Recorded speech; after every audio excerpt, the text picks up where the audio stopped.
వర్తమాన రాజకీయాల మీద తనదైనటువంటి శైలిలో నిర్మోహమాటంగా సినిమాలను ప్రజెంట్ చేసేటువంటి దర్శకుడు రామ్ గోపాల్ వర్మ. కాకపోతే ఆయన తీసేటువంటి సినిమాలలో ఎస్పెషల్లీ కాంట్రవర్సీస్ ఎక్కువ అవుతూ ఉంటాయి. అదే సినిమాకి అతిపెద్ద పబ్లిసిటీ కూడా అవుతుంటుంది.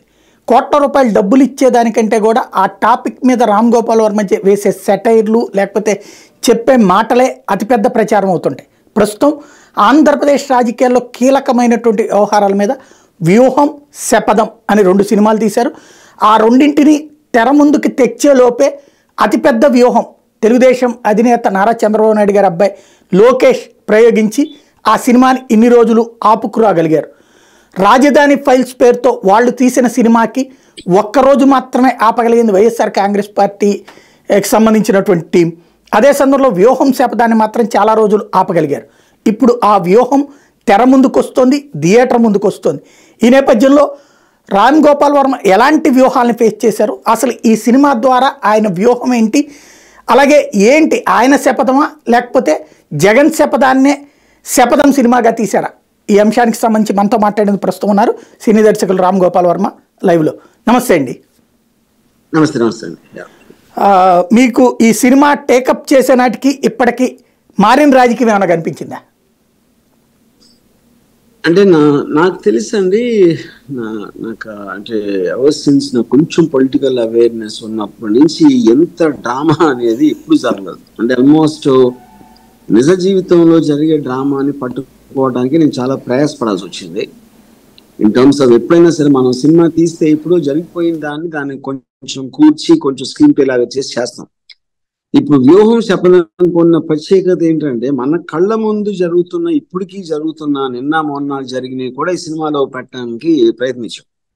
సో ఆబ్వియస్ గా అన్ని మారిపోతా కలర్ఫుల్ క్యారెక్టర్స్, అది పవన్ కళ్యాణ్, సిబిఎన్, ఎక్సా YR, Jagan garu, all of them every day నేను మీ విశ్లేషణలు చూసో లేకపోతే న్యూస్ లో ఇది చూసో అది చూసో ఆ పాయింట్స్ అన్ని తీసుకుని చేయటంలో one of the best experiences నాకు దీంట్లో. దర్శకుడు అంటే క్రియేటివ్, సాధారణంగా పాత్రలో పరకాయ ప్రవేశం చేసి రాసుకుంటారు, దానికి అనుగుణంగా వెళ్తుంటారు కదా. ఇప్పుడు ఇందులో మీరు పరకాయ ప్రవేశం చేసినప్పుడు ఈ రాజకీయంలో, అంటే మీరు రాజకీయ నాయకుడు కాదు కానీ మీరు రక్త చరిత్రలో ఒక బెజవాడ లాంటివో శివ లాంటివో చేయడం ద్వారా మీకు రాజకీయ స్పృహ ఎంత మేరకు ఉందన్నది ప్రజలందరికీ తెలుసు. ఇప్పుడు ఇవాల్టి రాజకీయం చూస్తున్నప్పుడు దీంట్లో పాజిటివ్ ఏం కనిపిస్తుంది మీకు? పాజిటివ్, నెగిటివ్ అని నేను చెప్తానండి. అంటే ఆఫ్ కోర్స్ ఇప్పుడు అంటే ఎవ్రీబడి వాళ్ళకున్న పర్స్పెక్టివ్ బట్టి ఉంటది. ఇప్పుడు నాకు పాజిటివ్ అంటే నేను 100% నేను జగన్ గారు is very very able person అనేది నేను నమ్ముతాను. అది ఎందుకు నమ్ముతాను అంటే నాకు అవగాహన, ఇప్పుడు స్కీమ్స్ ఏంటి, పరిపాలన ఎలా జరుగుతుంది, అభివృద్ధి ఇదా అనేది నాకు దాని మీద నాలెడ్జ్ లేదు.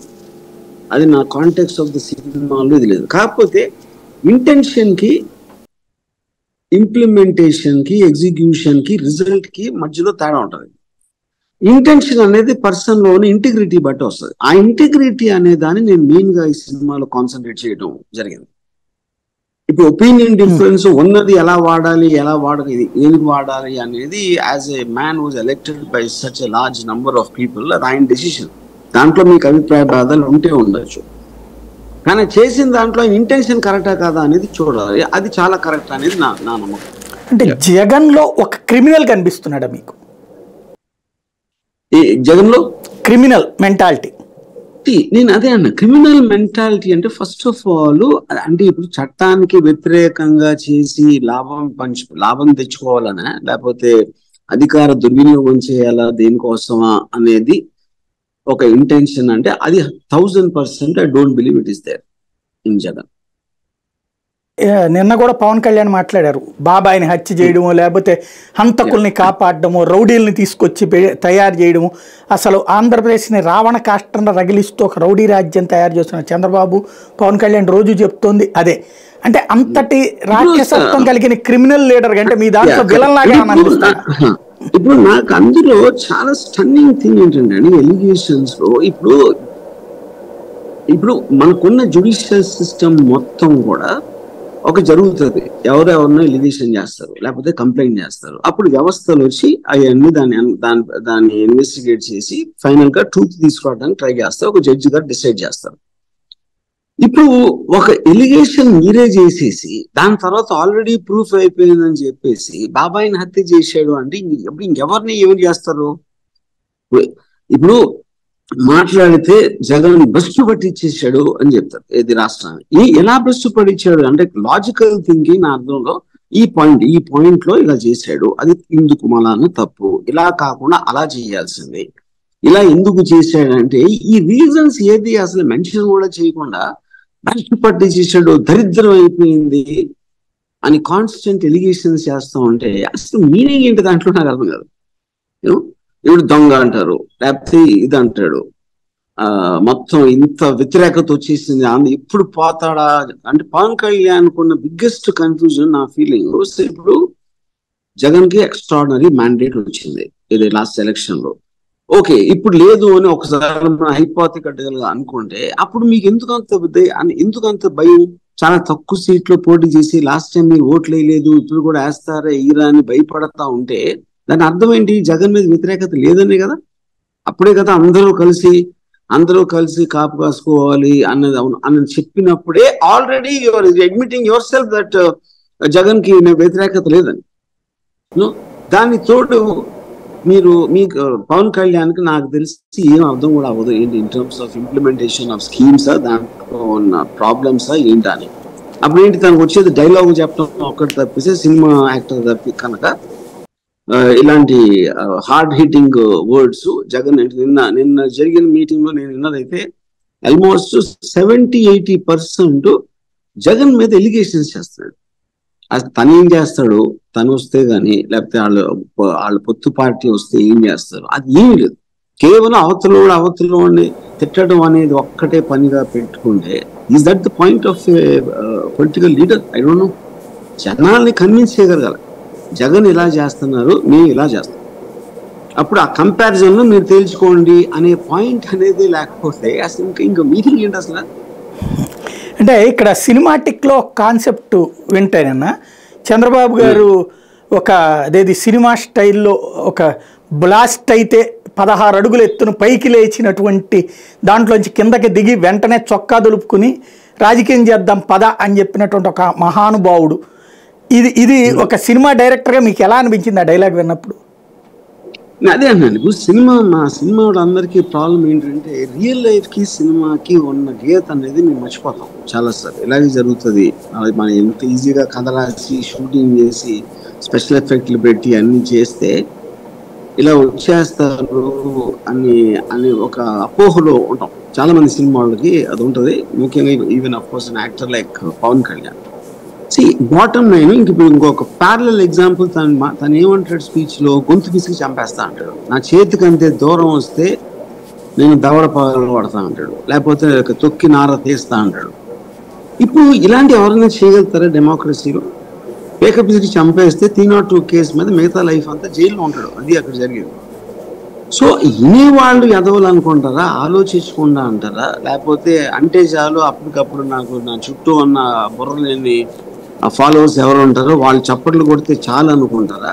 I'm completely baffled with that. Right. ఈ వ్యూహం అనేటువంటి కాన్సెప్ట్లో పవన్ కళ్యాణ్ చిరంజీవి ప్యాటర్న్ కలిపారు అక్కడ మీరు. ఏది చిరంజీవి పార్టీని పక్కన పెట్టేసేసుకుని వెళ్ళిపోతే పవన్ కళ్యాణ్ ఆయన ఎదిరించి తను పార్టీ పెడుతున్నట్టు చెప్పారు అన్నటువంటి కోణం. ఇది మీరు క్రియేట్ చేసిందా, మీకు ఉన్నటువంటి సమాచారంతోనా, అసలు ఏం జరిగింది అప్పుడు? ఇప్పుడు ఆబ్వియస్లీ నేను సినిమా ఇండస్ట్రీ కాబట్టి మాకు అందరికీ కామన్ పీపుల్ ఉంటారు తెలిసిన వాళ్ళు. కానీ అది లేకపోయినా కూడా చాలా సింపుల్ లాజిక్ ఏంటంటే, ఒకవేళ చిరంజీవి గారు పార్టీ పెట్టి ఆయన నడుపుతున్న విధానం కళ్యాణ్కి నచ్చలేదు అనేది అందరికీ తెలుసు. ఆ టైంలో అరవింద్ గారు తీసుకున్నారా డెసిషన్స్, చిరంజీవి గారు తీసుకున్నారా, వాట్ ఎవర్ ఇట్ ఈస్, ఆయన నడిపే విధానం నచ్చలేదు కాబట్టి అన్నయ్యకి చెప్పటానికి తనకి సీన్ లేదు కాబట్టి తను సొంత పార్టీ పెట్టుకున్నాడు. అది నచ్చుంటే ఇంకో పార్టీ ఎందుకు పెట్టుకున్నాడు? ప్రజారాజ్యం ముందు తీసుకెళ్తారు కదా అన్నయ్య ఒప్పించి. So the point is Janasena అనేది నా డిసిషన్స్ మీద నేను తీసుకున్న నిర్ణయాల మూలాన్ని నడవాలి. అది 100% చిరంజీవి గారి నా రాజకీయాలు నాకు రావు, నాకు తెలీదు, నేను నా పని నేను చేసుకుంటాను అని ఆయన చెప్పినప్పుడు అలా పార్టీని విలీనం చేసేసి ఆయన యాక్టివ్ రాజకీయాల్లోంచి తప్పుకుంటే అర్థం ఏంటి? అది మనకే అబ్బవు. 100% ఆయనకి జనసేన పార్టీ అని పెట్టడం నచ్చదు. ఇది కామన్ సెన్స్. ఎవరైనా 2 నిమిషాలు ఆలోచిస్తే తెలుస్తుంది. దాంట్లో మనం పెద్ద రీసెర్చ్ చేసుకుని చేయాల్సింది ఏమీ లేదు. వాళ్ళు చేసిన పబ్లిక్ స్టేట్మెంట్స్ బట్టి తెలుస్తుంది. ఆయన సినిమాటిక్గా మీరు అబ్జర్వ్ చేస్తే ఆ సినిమా లాంచ్కి ముందు అంటే ఈ పార్టీ లాంచింగ్కి ముందు ఆ గంగతో రాంబాబు లాంటి సినిమా వచ్చింది. ఒక కేసీఆర్ క్యారెక్టర్ని దాన్ని ఎస్టాబ్లిష్ చేస్తా మనం అడిగేస్తే జనాలందరూ ఎగబడొచ్చి తరిమి కొడతారు అన్నటువంటి కాన్సెప్ట్ని అందులో ప్రొజెక్ట్ చేశారు. అప్పుడు తెలంగాణ ఉద్యమకారులు కూడా దాని మీద నెగిటివ్ అయ్యారు. అసలు వాస్తవంగా ఆంధ్రాలో ఆయనకు ఒక హీరోయిక్ వర్షిప్ రావడానికి కారణం అదే. ఎందుకంటే ఆంధ్ర నాయకులందరూ వెనక్కి కూర్చుంటున్నటువంటి సందర్భంలో పవన్ కళ్యాణ్ డేరింగ్గా అట్లాంటి నిర్ణయం తీసుకున్నాడు అన్నటువంటి ఆ తరహా హీరోయిజం ఇప్పటికీ పవన్ కళ్యాణ్లోని ఈ మీటింగుల్లో కనబడుతుందా? మీ సినిమాలో అతని హీరోగానే చూపించారా? నా పాయింట్ అండి, పవన్ కళ్యాణ్ జనసేన ఫస్ట్ మీటింగ్ అంటే నాకు వాస్తవానికి నాకు చిరంజీవి గారు తీసుకున్న ఒక సాఫ్ట్ అండ్ సటిల్ అప్రోచ్ అనేది రాజకీయాల్లో పనిచేస్తుందని నేను అనుకోను. I felt Prajarajyam opening meeting నుంచి I was very disappointed in the context. Pawan Kalyan I had hopes. ఎందుకంటే పవన్ కళ్యాణ్ చాలా ఇండివిజువలిస్టిక్ మనిషి, తనకు ఒక ఇంటిగ్రిటీ ఉందని నేను నమ్మేవాడిని ఆ టైంలో. అందుకని జనసేన లాంచ్ అప్పుడు మాత్రం నేను విపరీతంగా ఇంప్రెస్ అయ్యాను. నేను పవన్ కళ్యాణ్కి ఫోన్ చేసి కూడా చెప్పాను, చాలాసేపు నేను ఫోన్లో మాట్లాడి చెప్పాను కళ్యాణ్కి. బట్ సబ్సిక్వెంట్ గా తను తీసుకుంటున్నాయి ఎక్కడ ఒక జీరో కన్సిస్టెన్సీ. అంటే ఇప్పుడు చెప్పిన దానికి రేపు చెప్పిన దానికి ఎలాంటి వాళ్ళని పొగుడుతాడు, ఎలాంటి వాళ్ళని తిడతాడు, మధ్యలో వదిలేస్తాడు. అంటే ఎప్పటికప్పుడు మార్చుకునే కన్సిస్టెన్సీ లేకపోవటం అనేది రాజకీయాల్లో I think it's very very big mistake to be in politics for that. So ఇప్పుడు రాను అది తగ్గింది అనేది. ఇప్పుడు నాకు ఈ ఓట్ షేరింగ్ లేకపోతే ఎంతో పర్సంటేజ్ అలాంటి డీటెయిల్స్ నాకు తెలియదు. But an average person also now is believing Pawan Kalyan he cannot be trusted. ఎందుకంటే తానే నమ్ముకోలేడు, వేరే వాళ్ళు ఎక్కడ నమ్ముతారు పవన్ కళ్యాణ్? మీరు అదే ఇంటెన్సిటీ తోటి సినిమాటిక్ డైలాగ్ చెప్పినట్టు అసలు చంద్రబాబు నాయుడు ఎంత దుర్మార్గుడు, లోకేష్ అసలు ఎందుకు పనికిరానోడు అని చెప్పి అంత గట్టిగా చెప్పి నోటితోటే మళ్ళీ నిన్న మీటింగ్ లో అసలు అలాంటి మనిషే లేడు అని చెప్తే అప్పుడు ఏంటి, ఎందుకు మారింది అది చెప్పాలి కదా. ఆ రీజన్ నుంచి ఈ రీజన్ కి రావటానికి మధ్యలో ట్రాన్స్ఫార్మ్ అయింది. ప్రజలకి కన్విన్సింగ్ గా చెప్పకపోతే ఇంకా ఆ మాట అతని మీద నమ్మకం ఎలా ఉంటుంది? ఇంకా కిందసారి 2019లో శివాజీ చేసినట్టున్నాడు ఆ పని, చంద్రబాబు గారిని పొగట్టమును మీటింగుల్లో. ఈ దఫా పవన్ కళ్యాణ్ ఆ ప్లేస్కి వచ్చారనమాట పొగట్టం. రైట్. ఇక ఈ వ్యూహం అనే సినిమాలో మీరు తీసుకురాదలుచుకున్నది జగన్ ఫస్ట్ పార్ట్ అంటే 2014-19 సిచ్యుయేషనా లేకపోతే బిఫోర్ సిచ్యుయేషనా? బేసిక్ గా వ్యూహం ఫస్ట్ పార్ట్ వైఎస్ఆర్ గారి డెత్ నుంచి ఆయన జగన్ గెలిచే వరకు ఉంటుందండి. సెకండ్ పార్ట్ గెలిచిన తర్వాత నుంచి సిబిఎన్ జైలుకి వెళ్ళే వరకు ఉంటుంది. సెకండ్ పార్ట్లో శపథంలో సెకండ్ పార్ట్లో ఓకే. అంటే ఇప్పుడు మీరు ఇంతకుముందు లక్ష్మీస్ ఎన్టీఆర్ తీశారు. లక్ష్మీస్ ఎన్టీఆర్ దగ్గరకు వచ్చినప్పుడు మీరు ఎన్టీ రామారావు మరణం దాని వెనకాల ఉన్నటువంటి రీజన్ని టచ్ చేసుకొచ్చారు. దాని కంటిన్యూషన్ లాగా ఉంటుందా, ఇదే స్టార్టింగ్ పాయింట్ కిందకు వస్తుందా? స్టార్టింగ్ ఏ టాపిక్ తో బిగిన్ అవుతుంది? స్టార్టింగ్ ఈజ్ వైఎస్ఆర్ డెత్ అండి. అక్కడ నుంచి ఓకే, వైఎస్ఆర్ గారి హెలికాప్టర్ కూలిపోవటం నుంచి స్టార్ట్ అవుతుంది ఫిల్మ్. ఓకే. అయితే అక్కడ హెలికాప్టర్ కూలినప్పుడు జగన్ వాళ్ళందరితో 7 దగ్గర సంతకాలు పెట్టించుకున్నాడు అని మీరు నమ్ముతున్నారా? నేను నమ్మదు. ఇక్కడ ఒక పాయింట్ అండి. మీరు అక్కడ లేనప్పుడు రకరకాల పర్స్పెక్టివ్స్ ఉంటాయి, రకరకాలుగా చెప్తారు. అది దగ్గర ఉన్నోళ్ళు కూడా నిజం చెప్పకపోవచ్చు, దూరం ఉన్నోళ్ళకి నిజం తెలియచ్చు.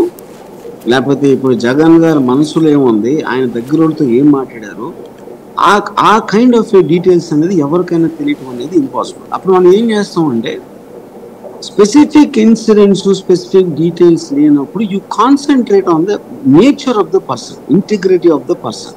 అంటే ఇప్పుడు ఫర్ ఎగ్జాంపుల్ మనం ఒక మనిషిని కలుస్తాం, అతన్ని మనం మాట్లాడో కొన్నిసార్లు పరిచయం అయ్యి మాట్లాడిన తర్వాత మీకు ఒక అభిప్రాయం ఏర్పడుతుంది తన మీద. అప్పుడు రేపు పొద్దున ఆ వ్యక్తి ఇలా చేసాడు అలా చేసాడు అంటే మీకు మీరు ఆల్రెడీ ఏర్పరచుకున్న అభిప్రాయంతో కంపేర్ చేస్తే లేదే అతను అలా చేయడే, లేకపోతే అలా అతను జాస్తి చేసే ఉంటాడు అని వస్తుంది. అప్పుడు అందుకని ఎలాంటి విషయంలోనైనా అసలు పర్సనల్ ఇంటిగ్రిటీ ఆఫ్ క్యారెక్టర్ అనేది చాలా ముఖ్యం. నేను ఆ విధంగా కాన్సన్ట్రేట్ చేశాను సినిమా.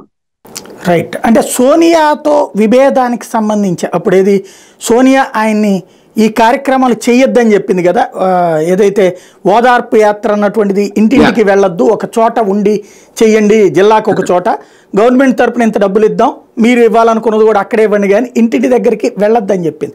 దాని వెనకాల ఉన్న ఇంటెన్షన్ మీకు ఏమనిపించింది, ఎలా ఎస్టాబ్లిష్ చేస్తున్నారు దాన్ని? అది నేను చూపించాను, అది అది అది మన సినిమాలో కూడా చూపించాను.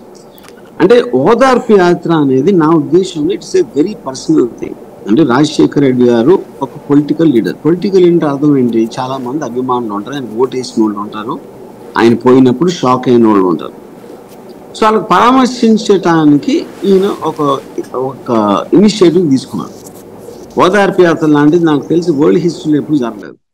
ఒక రాజకీయ నాయకు పోయి అలాంటి అప్పుడు వాళ్ళు ఇచ్చిన రెస్పాన్స్ లేకపోతే ఈయన బాడీ లాంగ్వేజ్ స్టడీ చేసి ఫస్ట్ టైం నేను అసలు జగన్ గారిని స్టడీ చేయడం మొదలెట్టింది ఓదార్పు యాత్ర దగ్గర నుంచి.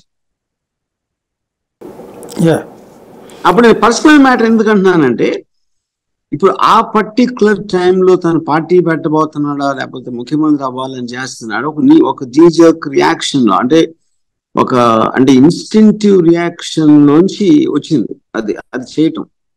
అందుకని ఇప్పుడు నేను ఒక పొలిటికల్ పనికి సంబంధించిన దానికి పర్సనల్ మ్యాటర్. ఇన్ఫాక్ట్ సినిమాలో డైలాగ్ కూడా ఉంది, ఓదార్పు యాత్ర అనేది పొలిటికల్ మ్యాటర్ కాదు, నా పర్సనల్ మ్యాటర్ అని చెప్తాడు జగన్. కానీ సోనియా గాంధీ తిరస్కరించడానికి కారణం మీ పర్స్పెక్టివ్ ఏంటి? అంటే సాధారణంగా లీడర్ ఎదుగుతుంటే తోడ్పడాలి కదా. అంటే ఇప్పుడు సోనియా అంటే ఎవెన్చువల్ గా ఎవరు ఎంత పెద్ద లీడర్ అయినా మనుషులుగా వాళ్ళకి లిమిటేషన్స్ ఉంటాయి. కాంగ్రెస్ పార్టీలో ఉన్న మిగతా సీనియర్ లీడర్స్ లేకపోతే సోనియా గాంధీ గారికి క్లోజ్ అయిన వాళ్ళు ఇచ్చిన అడ్వైజ్ మూలాన అనవసరంగా ఇతన్ని పాపులారిటీ పెరిగిపోతే ఓదార్పు యాత్ర లాంటి థింగ్స్ మూలాన వాళ్ళ సీనియారిటీ దెబ్బతింటది అనే దాంతో ఆవిడని బ్రెయిన్ వాష్ చేస్తుంటారు అనేది నా బిలీఫ్. అంటే అక్కడ పార్టీ మాట విని సాధారణంగా ఇప్పుడు కూడా వీరభద్ర సింగ్ కొడుకు నిన్న కూడా హిమాచల్ ప్రదేశ్లో ఎదురు తిరిగినటువంటి పరిస్థితి. ఇప్పుడు ఏదో వాళ్ళ తండ్రి విగ్రహం పెట్టడానికి ఒప్పుకోలేదని చెప్పేసి ప్లేస్ కూడా ఇవ్వట్లేదు అన్నటువంటిది. ఇక్కడేమో జగన్కి విగ్రహాలు పెట్టించారు, ఈవెన్ ఒక జిల్లాకే పేరు పెట్టించారు, అంత ఇచ్చారు. కానీ ఈయన ఎక్స్పెక్టేషన్ కొండంత పెట్టుకున్నారు, అక్కడ ఆయన ఎక్స్పెక్టేషన్ అంత చేయలేదు కానీ అప్పటికే చాలా చేశారు. అయినా కూడా ఆయన అసలు తమ కుటుంబానికి అంటే రాజశేఖర రెడ్డికి లైఫ్ ఇచ్చారు, వివేకానంద రెడ్డికి ఇచ్చారు, అట్లాగే జగన్మోహన్ రెడ్డికి ఎంపీ ఇచ్చారు. ఇన్ని పదవులు ఇచ్చినటువంటి వాళ్ళ పట్ల కృతజ్ఞత కాకుండా కృతజ్ఞుడుగా వ్యవహరించి ఆ పార్టీని నాశనం చేయాలి అనుకున్నాడు అన్నటువంటిదే ఒక ప్రధానమైనటువంటి అభియోగం. మీకు అది ఎలా అనిపిస్తుంది? ఇప్పుడు అదే నా పాయింట్ అండి. ఇప్పుడు పార్టీలో బయటికి ఏం చెప్తున్నారు లేకపోతే ఫ్యూచర్ ప్లాన్ ఏంటి, ఇంటర్నల్ గా మనుషుల కాన్ఫ్లిక్ట్ అనేది పార్టీ లోపల ఉంటుంది. పార్టీ స్టాండ్ ఒక్కటే మనకి బయట వాళ్ళకి తెలుస్తుంది. సో అలాంటప్పుడు మీకు ఇంటర్నల్ కాన్ఫ్లిక్ట్ మనం చాలాసార్లు ఇది వాడతాం, ప్యాలెస్ పాలిటిక్స్ అనే మాట. ఆ ఇంటర్నల్ ఈగోస్ దాంట్లో ఒక జగన్ గారు కేవలం ఏపీ మీద మాత్రమే కాన్సన్ట్రేట్ అంటే తెలుగు ప్రజల మీద మాత్రమే కాన్సన్ట్రేట్ చేసి వాళ్ళకి ఏం చేయాలని తీసుకునే డెసిషన్కి హైకమాండ్ లో కూర్చుని 27 స్టేట్స్ ఎన్నో స్టేట్స్ వాళ్ళందరి చూడాలి అనే దాంట్లో వాళ్ళకున్న కాన్సన్ట్రేషన్ కంపారిటివ్లీ చాలా తక్కువ ఉంటుంది. సో అలాంటప్పుడు మీరు కంపెనీలో నుంచి వచ్చి వేరే కంపెనీ పెట్టుకోవడానికి అది కూడా అదే, మీకు కాన్ఫిడెన్స్ ఉండాలి, ఆ మొబిలిటీ ఉండాలి, ఇంటెగ్రిటీ ఉండాలి. సో అది పెట్టిన రీజన్ అంటే ఇప్పుడు మనం గ్రాంటెడ్ గా తీసుకుంటున్నాం కానీ ఆ రోజున అంత సీనియర్ లీడర్ ఉన్న పార్టీ వాళ్ళు కూడా వద్దు అని చెప్పినా కూడా అసలు ఎంత ధైర్యం ఉండాలి మీకు వెళ్ళి కాంగ్రెస్ పార్టీని ఎదిరించి కొత్త పార్టీ పెట్టడానికి. So that dedication and determination is something which you can't ignore. So అలాంటి పర్సన్ కి ఎంత ఇంటిగ్రిటీ ఉంటే చేయగలుగుతాడు అనేది నా బిలీఫ్. రైట్. జగన్ తన తండ్రిని అడ్డు పెట్టుకుని సంపాదించుకోవడం వల్ల జైలుకి వెళ్ళబడ్డా, లేకపోతే కనుక సోనియా గాంధీ కక్ష మూలంగా జైలుకు పంపించబడ్డాడని మీరు ప్రొజెక్ట్ చేస్తున్నారా? ఇప్పుడు 100% అండి. అంటే అది ఎవ్రీబడి నోస్ థింగ్. ఇప్పుడు ఎప్పుడైనా ఒకళ్ళు అగేన్స్ట్ గా వెళ్తే ఒకళ్ళకి ఆటోమేటిక్ గా వాళ్ళకున్న డివైజెస్, వాళ్ళకున్న మెథడ్స్, వాళ్ళకున్న రిసోర్సెస్ యూజ్ చేసుకుని వాళ్ళని పనిష్ చేయడానికో ఆపటానికో ట్రై చేస్తారు అనేది it's very very common done by politicians. So 100% ఇది చేయటానికి వాళ్ళు ఉపయోగించారు అనేది నా బిలీఫ్. అంటే అక్రమంగా కేసులు పెట్టారని అనుకుంటున్నారు. అక్రమం అనేది నేను చెప్పాను, ఎందుకంటే అది సబ్జుడిస్ థింగ్. అది I don't know the case details. కానీ దాన్ని స్పీడప్ చేసి అది చేయటానికి మాత్రం ఆ డివైస్ ఉపయోగించారు అనేది నా ఫీలింగ్. అంటే సోనియా గాంధీ ఆ రోజున కనుక జగన్ని ఇట్లాగ ఇబ్బంది పెట్టకుండా లీడర్గా కంటిన్యూ చేసి ఉంటే ఇవాళ కాంగ్రెస్లోనే ఉండేవాడు అనుకుంటున్నారు. 1000%. అంటే ఎబిలిటీ ఉన్న లీడర్ని ఎవరైనా కోరుకునేది ఒక రాష్ట్రాన్ని అప్పచెప్పినప్పుడు మోస్ట్ ఏబుల్ లీడర్ని కోరుకుంటారు. ఆ టైంలో సోనియా గాంధీ గ్రహించలేకపోయారు అనేది నా బిలీఫ్. ఎందుకంటే వేరే వాళ్ళ మాటలు విని. రైట్. జగన్ని ఆ రోజున జైల్లో పెట్టినటువంటి సందర్భంలో కుటుంబం వీధి పాలయ్యింది. అక్కడ ఆ రోజున చెల్లెలు, భార్య, తల్లి ముగ్గురు కలిసి రోడ్డు మీద కూర్చుని బాధపడినటువంటి సంఘటన ఉంది. ఇప్పుడు ఆ చెల్లె ఆ అన్నని వ్యతిరేకిస్తోంది. మీ సినిమాలో పాత్రలో షర్మిల ఉంటుందా, లేకపోతే అక్కడ పక్కన పెట్టబడిందా? ఇప్పుడు షర్మిల క్యారెక్టర్ ఉన్నారండి, కానీ ఆవిడ ఏమి చేయరు. అది ఎందుకంటే ఏమి చేయరని ఎందుకంటున్నానంటే, నా ఉద్దేశంలో షర్మిల గారిని నేను స్టడీ చేసింది. ఇప్పుడు షర్మిల గారు ఎవరు, ఎక్కడి నుంచి వచ్చారు? ఓకే, రాజశేఖర్ రెడ్డి కూతురు, కరెక్టే, ఆయన కొడుకుని నా కూతురు. జగన్ గారు జైల్లో ఉన్నప్పుడు ఆయన యాక్సెస్ లేదు కాబట్టి ప్రజలకి ఆ మెసేజ్ క్యారీ ఫార్వర్డ్ చేయడానికి షర్మిల గారు కానీ విజయమ్మ గారు కానీ ఇది మీటింగ్ పెట్టారు. మీటింగ్ చాలా మంది జనాలు వచ్చారు. ఆ జనాలు ఎందుకు వచ్చారు? జగన్ గారు కనపడలేదు కాబట్టి షర్మిలలో జగన్ చూడటానికి వచ్చారు, అంతేగాని షర్మిల గారి కోసం చూడటానికి రాలేదు. అది దానికి ప్రూఫ్ ఏంటంటే, మీ తెలంగాణలో ఆవిడ తర్వాత రోజుల్లో ఆవిడ పార్టీ పెడితే ఆ మీటింగ్కి ఏమాత్రం అంతమంది జనం అయితే రాలేదు కదా. అది ఒక పాయింట్. రెండో పాయింట్ ఏంటి అని, నేను జగన్ అన్న వదిలిన బాణం, నేను జగన్ కన్నా ఎక్కువ, జగన్తో సమానం అని ఎప్పుడు చెప్పాల, జగన్ వదిలిన బాణం అని చెప్పారు. ఇంకో పాయింట్ ఏంటంటే, ఇప్పుడు జగన్ మీరు గ్రాఫ్ చూసుకుంటే తను ఓదార్పు యాత్ర, పార్టీకి ఎదురు తిరగడం, పార్టీ పెట్టడం, జైలుకి వెళ్ళడం అన్ని చేసి ఒక రకరకాల ఒక 10-12 హై పాయింట్స్ చేసే లైఫ్ లో ఆయనకి ఎన్నో ఇమేజ్ వచ్చింది. అదే కాంటెక్స్ట్ లో షర్మిల గారు ఏం చేస్తారు అంటే, ఒక్క మొక్కలో చెప్పాలంటే షర్మిల అనే వారు లేకపోతే జగన్ కెరియర్ గ్రాఫ్ కి ఏమీ ఫరక్ పడదు. జగన్ లేకపోతే షర్మిల విల్ బి జీరో. ఇది నా ఆనెస్ట్ బిలీఫ్. నేను అది చూపించాను సినిమా. రైట్. అంటే ఇప్పుడు ఆవిడ పాదయాత్ర ఏమీ మెన్షన్ చేయలేదా ఇందులో? అంటే మనం 2 గంటల సినిమాలో 10 ఏళ్ళ కథ చెప్పకంటే అన్ని ఉండవు కదా. సో చాలా జగన్ చేసినవి కూడా లేవు సినిమాలో అలా అంటే. ఓకే.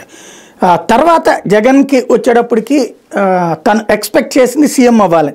అంతకుముందు 18 ఎన్నికలు జరిగినాయి, ఏది సోనియాని వ్యతిరేకించాక. తను జైల్లో ఉండి కూడా 15 మందిని గెలిపించుకున్నాడు, 3 చోట్లే ఓడిపోయాడు. అట్లాంటి మనిషి 2014లో ఓడిపోయి ప్రతిపక్షానికి పరిమితం కావాల్సి వచ్చినప్పుడు అతని ఫీలింగ్ ఏంటన్నదాన్ని ఏమన్నా ఎస్టాబ్లిష్ చేశారా? అది సినిమాలో చాలా ఇంపార్టెంట్ పార్ట్గా చూపించాను అది. రైట్. అంటే ఆ రోజున 2014లో కుట్రల వల్ల దెబ్బతిన్నాడా, లేకపోతే ప్రజలు ఇవన్నీ నమ్ముతున్నారు కాబట్టి తను కాలేకపోయాడు ఆ రోజున CM? That is the main point అండి మీరు చెప్పింది. ఎందుకంటే ఇప్పుడు సిబిఎన్ చెప్పిన అబద్ధాలు, తను సిబిఎన్ అంత హామీలు ఇవ్వకుండా తను చేయగలిగే దానికి స్టిక్ ఆన్ అవ్వటం అనేది, అవతలేపు నుంచి నేను ఇది చేసేస్తాను, అది చేస్తాను, విజయవాడని షాంఘై చేస్తా, లేకపోతే అది చేస్తాను అని చెప్పినవి ఆ పర్టికులర్ టైంలో I believe they worked for that victory of CBN. Right. తర్వాత జగన్ దగ్గర ఉన్నటువంటి ఎమ్మెల్యేలు చాలామంది అటుకు వెళ్ళిపోయారు తెలుగుదేశం వైపు.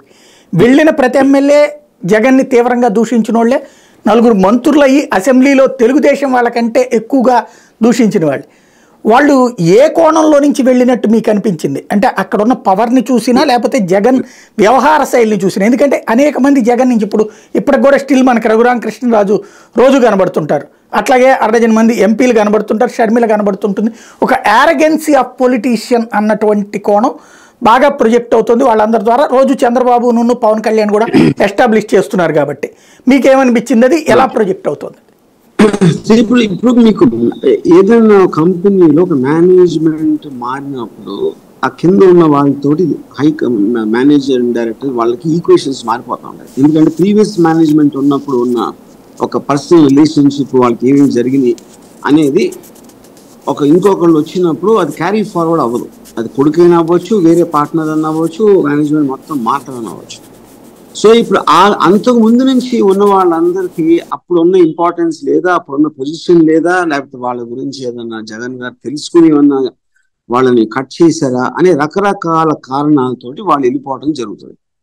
వెళ్ళిపోయినప్పుడు దాన్ని జస్టిఫై చేసుకోవటానికి జగన్ మీద మసిపూయటానికి ట్రై చేస్తారు. అది అక్కడ జరిగింది.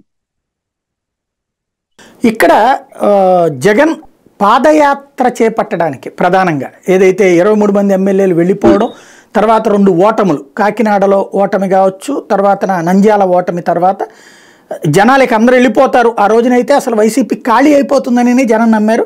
తెలుగుదేశం కూడా అది బాగా ఎస్టాబ్లిష్ చేయగలిగింది. ఆ టైంలో పవన్ కళ్యాణ్ కూడా తను ఎస్టాబ్లిష్ చేసుకోవడానికి ప్రయత్నించారు. అంటే కేంద్రాన్ని విమర్శించడం ద్వారా జగన్ ప్లేస్ తను ఆక్యుపై చేసుకునేటటువంటి ప్రయత్నం చేశారు. కానీ ఈలోపు జగన్ పాదయాత్రతో ఇవన్నీ మారిపోయినాయి. అంత డెప్త్ ఉందా లేకపోతే వేరే కోణంలో నుంచి ప్రొజెక్ట్ అయిందా? అంటే ఆ పర్టికులర్ డీటెయిల్ నేను అంత టచ్ చేయలేదండి. అంటే నేను కేవలం తన ఒక మనిషిగా తన ఆలోచనని నేను ఫాలో అయ్యాను. అన్ని ఇన్సిడెంట్లకి ఒక పర్టికులర్ ఇన్సిడెంట్ మీద తన థాట్ ప్రాసెస్ అని చెప్పినప్పుడు ప్రతి ఇన్సిడెంట్ మనం వినమర్చాల్సిన అవసరం లేదు, because of the time line. మీరు పవన్ కళ్యాణ్తో చెప్పానన్నారు ఇంతకుముందు, అతను మామూలుగా ఫోన్ రిసీవ్ చేసుకుని మాట్లాడతాడా మీతో? యా, అంటే నేను ఆ టైంలో నేను పవన్ విమర్శించక ముందు we had very good relation. ఏమనేవారు ఆయన? నేను లాస్ట్ మాట్లాడింది పవన్ తో జనసేన ఫస్ట్ మీటింగ్ అప్పుడే మాట్లాడాను. ఓకే ఓకే, అంతకు ముందు గైడ్ చేశారు కానీ వినలా. తర్వాత నేను గైడ్ ఎప్పుడు చేయలే, నేను ఎప్పుడు తనని ఏది సలహా ఇవ్వటం అలా నేను ఎప్పుడు చేయలేదు. కేవలం తన స్పీచ్ విని నాకు స్పీచ్ ఎందుకు నచ్చిందో నేను ఫోన్ చేసి చెప్పాను. Okay okay. ఇవాళ చూస్తే అంటే 2019 నుంచి జగన్ పరిపాలన చూస్తే మాటలు చెప్పడం వేరు, చేతలు వేరు. చంద్రబాబు నాయుడు అయితే ఒక అద్భుతమైన పాలన అందించాడు, జగన్మోహన్ రెడ్డికి అది చేత కావట్లేదని మీకు అనిపించిందా? అది ఉందా ఈ సినిమాలో? ఇప్పుడు ఇక్కడ పాయింట్ ఏంటంటే పరిపాలన ఎలా ఉంది అనేది మామూలు. అంటే నేను I'm considering my self as a normal citizen. నేను అంత దాన్ని పట్టించుకొని వస్తాను, ఏదో నా పనులు నేను బిజీగా ఉంటాను కాబట్టి. జనరల్ పరిపాలన ఎలా ఉంది అప్పుడు అదేంటి ఎక్కడ వస్తుంది? కేవలం చెప్తే వస్తుంది. ఇప్పుడు చంద్రబాబు నాయుడు గారు ఎలాంటి అయినా నేను సెల్ ఫోన్ నేనే తెచ్చాను అంటారు, ఇది ఏం చేశాను అంటారు, నేను లేకపోతే అసలు హైదరాబాద్ లేదంటారు, ఇది అంటారు. కంటిన్యూస్ గా మీరు క్లీన్ చేస్తున్నప్పుడు నిజమే కావచ్చు అని కొంతమంది అనుకోవచ్చు, ఇంకొంతమంది బిలీవ్ చేయకపోవచ్చు. ఆ పర్సెంటేజ్ అంతమంది ఉంటుందని నేను ఐ కాంట్ సే దట్. ఇప్పుడు జగన్ గారు అంత చంద్రబాబు అంటే ఏ పాలిటీషియన్ అన్నా ఎంతో కొంత చెప్పాల్సిన అవసరం ఉంటుంది. ఎందుకంటే ఏం జరుగుతుంది అని ప్రజలకు తెలియజేయాల్సిన రెస్పాన్సిబిలిటీ ఉంటది ఏ పాలిటీషియన్ అయినా. అది ఇప్పుడు చంద్రబాబు నాయుడు చెప్పిన లెవెల్లో ఆ ప్రగల్భాలు చెప్పి కంటికి కనిపిస్తున్నా కూడా, ఇప్పుడు సెల్ ఫోన్ అనేది మొత్తం ఇంటర్నేషనల్ గా వచ్చింది, ప్రతి కంట్రీకి వచ్చింది. ఏ కంట్రీ ఏ స్టేట్ కూడా దాన్ని డినై చేయదు, ఎందుకంటే అంత ఎక్స్ట్రాడినరీ టెక్నాలజీ. అది నేనే తెచ్చాను అని చెప్తే ఇంకా అంటే అంత బ్లాటెంట్ అబద్ధాలు చెప్పే క్యారెక్టర్ ఆయన. ఎందుకంటే వచ్చిందే ఎన్టీ రామారావు. ఇప్పుడు సింపుల్ లాజిక్ చెప్తాను. ఎన్టీ రామారావు అనే founder Telugu Desam party. NT Ramarao కొడుక్కి ఒకవేళ కూతురికి తను పెళ్లి చేయకపోతే చంద్రబాబు నాయుడు ఎవరు అసలు ఎవరు ఈ పార్టీకి అసలు ఆయన ఎవరో పేరు కూడా తెలుసుకోండి ఆయన గురించి. Everything happened because of NTR. ఎన్టీఆర్కి ఏం చేస్తారో మీకు తెలుసు. సో ఆయన టేక్ ఆఫ్ ఒక కన్నింగ్నెస్, ఒక బ్యాక్ స్టాబింగ్ దాంట్లోంచి వచ్చినప్పుడు ఆ యాటిట్యూడ్ లో మీరు కంటిన్యూ అయితే ఎప్పటికీ అదే ఉంటుంది. అబద్ధాలు చెప్పడం, ఇది నిజాన్ని దాయటం, లేకపోతే వ్యూహాలు పన్నటం అనేదే ఆయన క్యారెక్టర్. సో ఆటోమేటిక్గా మీకు అదే కంటిన్యూ అవుతుంది. అప్పుడు ఆ ప్రజలకు చెప్పినప్పుడు కూడా అబద్ధాలు చెప్తే, మీరు గోబల్స్ చెప్పాడు కదా, మాటికి అదే పని చెప్తా ఉంటే ఎంతో మంది డిఫరెంట్ గా నమ్మేస్తారు అనేది ఆయన చాలా చాలా స్ట్రాంగ్ గా ఫాలో అవుతారు. ఇవాళ మీరు అబ్జర్వ్ చేస్తే దేశ విదేశాల్లో మీరు అబ్జర్వ్ చేసినా సరే, చదువుకున్నటువంటి వాళ్ళు, డిగ్రీలు పిహెచ్డీలు చేసినటువంటి వాళ్ళు కూడా హైదరాబాద్ని చంద్రబాబే బాగు చేశారు, అట్లాగే కంప్యూటర్ టెక్నాలజీ చంద్రబాబు తేవడం వల్లనే తాము ఉద్యోగాలు సంపాదించారని నమ్మేటువంటి వాళ్ళే ఉన్నారు. వాళ్ళని ఏ కోణంలో నుంచి చూస్తారు? అది నేను అదే చెప్పినాను కానీ that is what the side effect of the Goebbels ప్రచారం అనేది. ఒకటి మీరు రిపీటెడ్ గా చెప్తా ఉంటే నిజమే కామోషన్ అనుకోవటం అనేది హ్యూమన్ సైకాలజీలో it is very very common. అప్పుడు ఆ నేనే అనేది మీరు 100 సార్లు 1000 సార్లు చెప్తే డెఫినెట్లీ ఎంతో కొంత పర్సెంట్ కి అది ఇన్సెప్షన్ లాగా అయిపోతుంది మైండ్ లో. ఇప్పుడు సేమ్ పీపుల్ మీరు అడిగారు అనుకోండి, జగన్ భ్రష్టు పట్టించండి, ఏం భ్రష్టు పట్టించండి తెలియదు వాళ్ళకి. సో సిబిఎన్ సెల్ ఫోన్ తెచ్చారు. ఎప్పుడు తెచ్చాడు సెల్ ఫోన్? ఎప్పుడు వచ్చింది? ఆంధ్రప్రదేశ్ లో ఫస్ట్ వచ్చిందా మొత్తం ఇండియాలో? ఇలా క్వశ్చన్ అడిగారు అనుకోండి, వాళ్ళు అప్పటికి ఆలోచించరు. సో ఆలోచించలేని వాళ్ళు చాలా మంది ఉంటారు కాబట్టి వాళ్ళు అవతల వాళ్ళు చెప్పిన అబద్ధాన్ని నిజం అనుకుని నమ్మేస్తారు. మీ వ్యూహం ఎక్కడితో ముగుస్తుంది? సిబిఎన్ జైల్లో పెట్టిన తర్వాత. ఓకే, శపథం ప్రారంభం జైలు నుండి బయటకు వచ్చాక చేసే శపథమా? అసలు కాదు, వ్యూహం ముగిసేది జగన్ గారు సీఎం అయినప్పుడు. శపథం నేను చెప్పేది సారీ. జగన్ సీఎంతోనే వ్యూహం కంప్లీట్ అయిపోతుంది. కరెక్ట్. అంటే ఈ పోరాటం అంతా చేసి అక్కడికి వెళ్ళాడు అనేటువంటిది ఎస్టాబ్లిష్ చేయడమా? Yeah, correct. అంటే మీకు అక్కడ ఈ చంద్రబాబు పరిపాలన వైఫల్యం వల్ల జగన్ సీఎం అయ్యాడా, లేదా ఒక్క ఛాన్స్ ప్లీజ్ అని పబ్లిక్ని కన్విన్స్ చేయడం వలన, ముద్దులు పెట్టడం వలన జగన్ సీఎం అయ్యాడన్నటువంటి కోణాన్ని ఎస్టాబ్లిష్ చేస్తున్నారా? ఇప్పుడు ఓటర్ ఎందుకు చేసాడు అనేది నాకు తెలియదు అంటే, కానీ నేను నమ్మేది ఏంటంటే ఒక న్యూ ఫోర్స్ వచ్చాడు. అంతకుముందు ఉన్న పాలిటీషియన్స్ అందరూ తెలుసు, ఇది మన అటు ఉమ్మడిగా ఉన్నప్పుడు కూడా అందరూ తెలుసు. దాంట్లోంచి అన్ఎక్స్పెక్టెడ్ సిచ్యువేషన్ ఏంటంటే వైఎస్ఆర్ గారు పోవటం, దాంట్లోంచి రైజ్ అయ్యాడు. కాబట్టి అతని గ్రాఫ్ అనేది వెళ్ళేది ఒక చాలా డ్రమాటిక్ కాంకరర్ అని ఒక ఫీలింగ్ వచ్చింది, ఒక డిటర్మినేషన్ ఉంది, ఒక మొండితనంతో ముందుకు వెళ్తాడు, తను అనుకున్నది సాధించి తీరుతాడు అనే ఒక warrior kind of a impression జనంలోకి వచ్చింది. సో ఆబ్వియస్లీ అది టైం పడుతుంది.